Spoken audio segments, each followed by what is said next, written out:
Auckland, New Zealand became the first major city to welcome 2025, with thousands watching as fireworks launched from the city's tallest structure, the Sky Tower.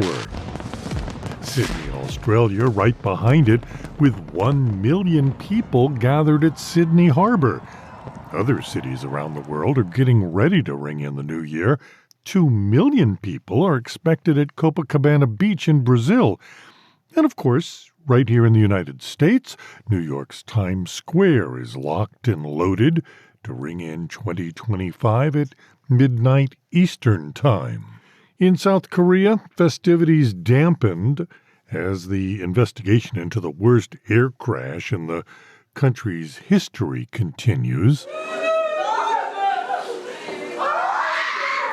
Devastated families offered flowers and tearful bows to loved ones who died in the crash in the Muan airport, where a concrete structure at the end of the runway has become the focus of the crash. You don't put solid structures immediately in the overrun, but that's what happened here.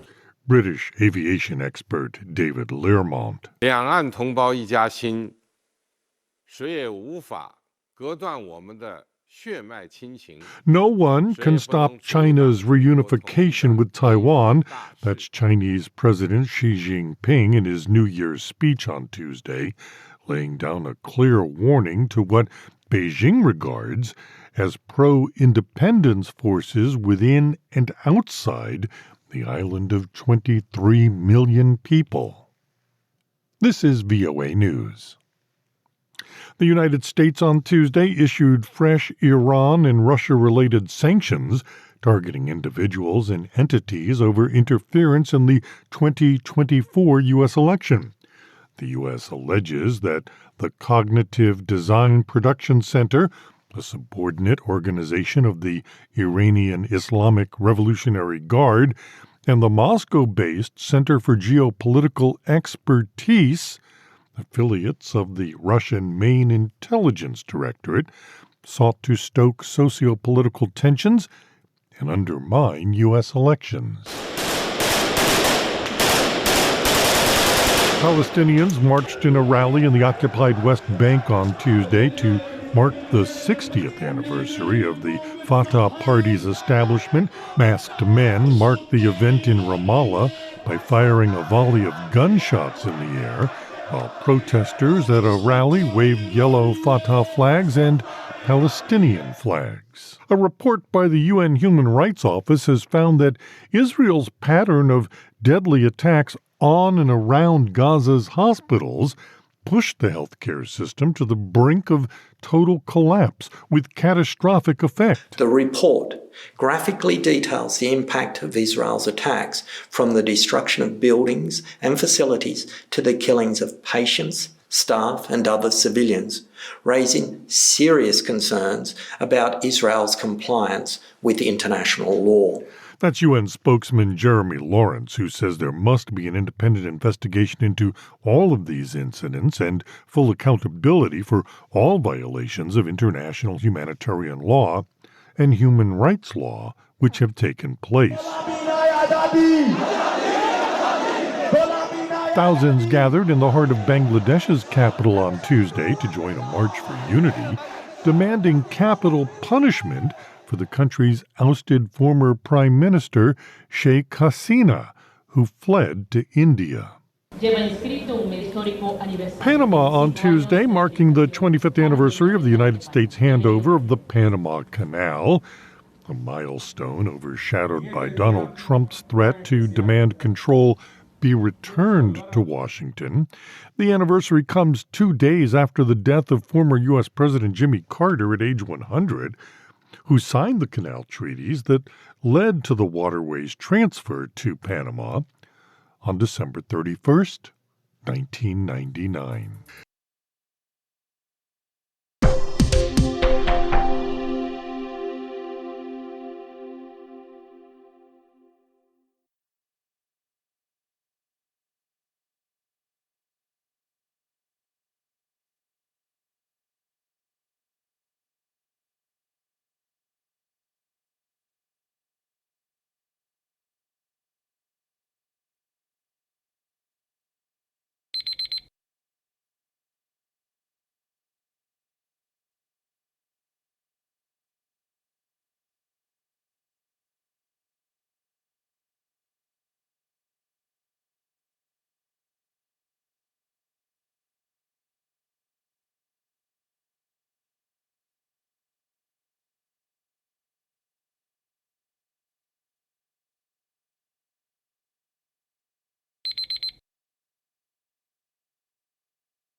Thank you for watching.